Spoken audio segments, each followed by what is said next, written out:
got to stop what you're doing. You know, and that's the problem, because they're not willing to admit that there is abuse going on, and there are teachers who are bad people, and people who are in positions of leadership need to understand that there are bad people out there that are harming your children, whether it's sexually, emotionally, physically, any way. They don't want to admit it. They would rather people be abused, as far as I'm concerned, because if they fail to do anything about it, then they would rather the kids get abused. I'm pretty blunt on that. When you say she hit you, did she hit you or other students so hard that it left bruises? No. I mean, I think if that were to happen, something definitely would have happened. First of all, she never hit me. She has hit other people. If she ever laid a hand on me, she'd be in the hospital. And that's even when I was in elementary school. Nobody's allowed to hit me. A teacher is not allowed to hit me. That's the end of it. The only people, I mean, even my parents, I don't want them to, you know, I mean, even if I was nasty to my parents and I got, you know, spanked or something, you know, I was not happy about that. No, if a teacher laid a hand on me, I would, yeah, they would pay. And my father couldn't stand this woman, it happened to be. So, you know,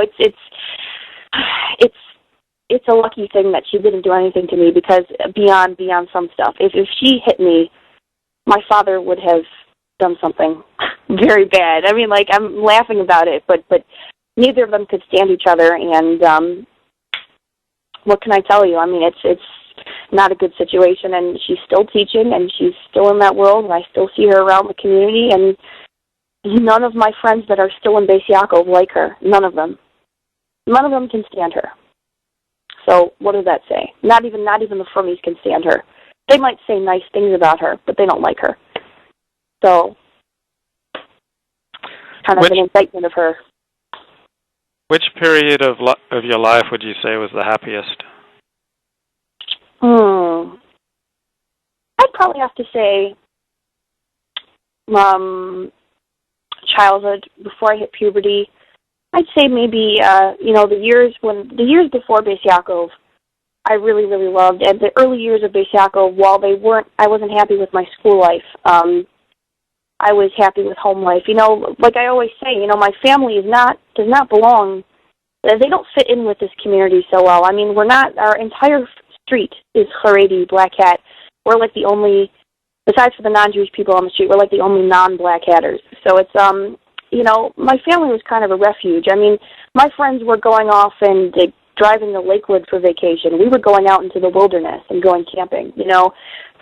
My friends thought that a good time was listening to an Avraham Fried CD. My parents were taking me to rock concerts. So it's, you know, like my family was always kind of this safe haven away from school, and because they were religious, I was able to say, yes, this is a legitimate religious life. You guys can't tell me that, you know, well, you're just a rebel and your parents aren't from. Well, they are from. I mean, so they couldn't come to me and tell me that what we were doing was wrong.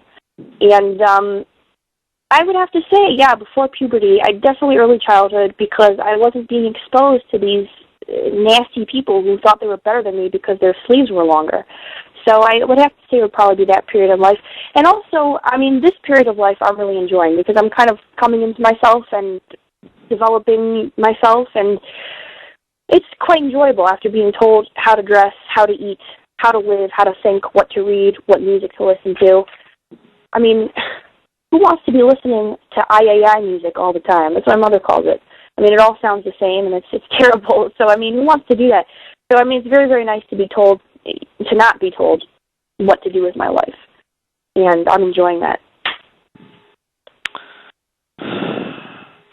What did you love about that happiest time of your life?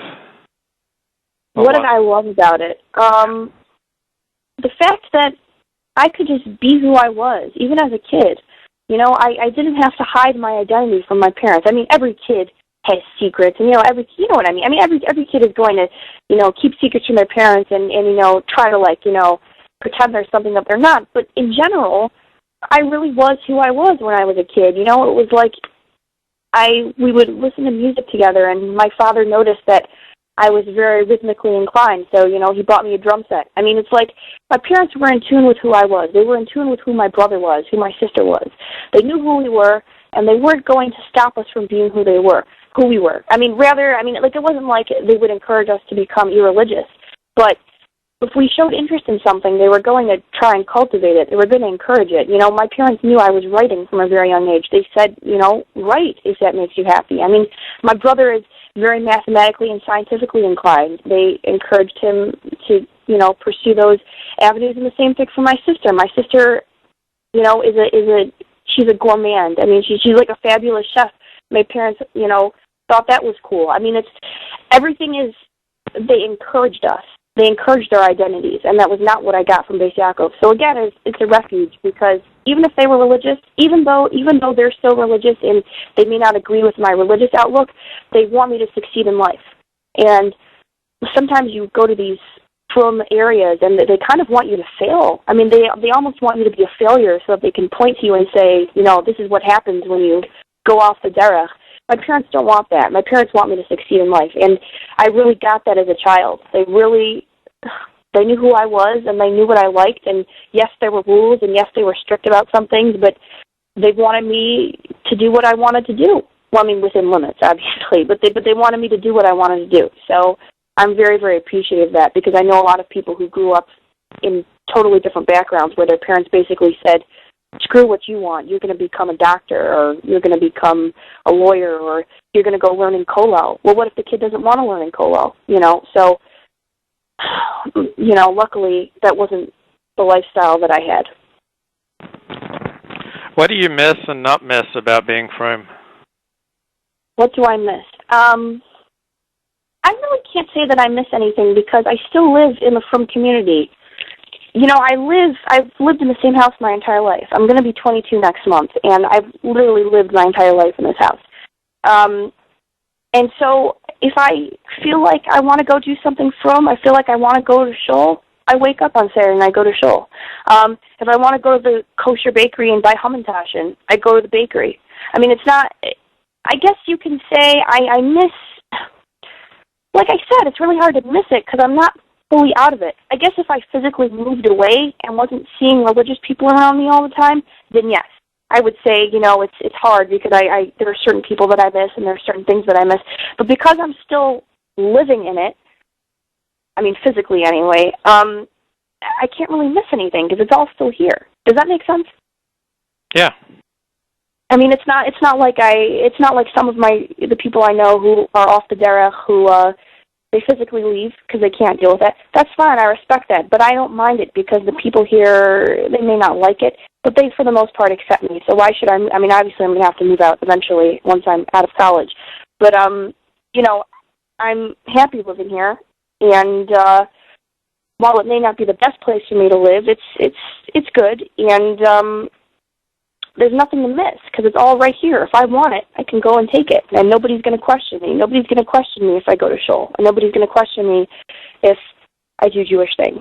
They'll be happy that I'm doing it, but nobody's going to sit there and say, why are you doing this? You're not religious anymore. Nobody's going to question it. So I do it. So what have you loved and hated about blogging? Oh, wow. That's isn't it obvious? I guess what I love about it is I'm a writer. I mean, my last name is Schreiber. That means writer. I guess I'm kind of like destined to be a writer. I love writing. I love expressing myself. I love taking reality and expressing it poetically. I really, really like that. And I just love writing. That's what I like about blogging. And I love having people read what I have to say and leaving their feedback, whether it's positive or negative. Obviously, I don't like the stalking. I don't like the harassment. I mean, on the other hand, I'm not talking about people that, respectfully disagree. That's not what I'm talking about here. But the people who are insane and who write about me on their blog, and saying I'm evil and I'm this and I'm that, and they call my house and they write perverted things about me. I mean, the people that do that, and there's been more than one, the people that do that are clearly deranged. So if insane, deranged people don't like me, I take that as a good sign, I guess you could say. So, I mean, that's one thing I don't like about it, but I try to see the positive in it. As upsetting as it is, I try to see the positive. So definitely the self-expression is positive, and the stalking and harassment is negative. A couple of negative things, I guess, would be I'm so busy all the time. I don't really have time to write as much as I'd like to. But, there are some writers, like Heshi, writes several things a day. I can't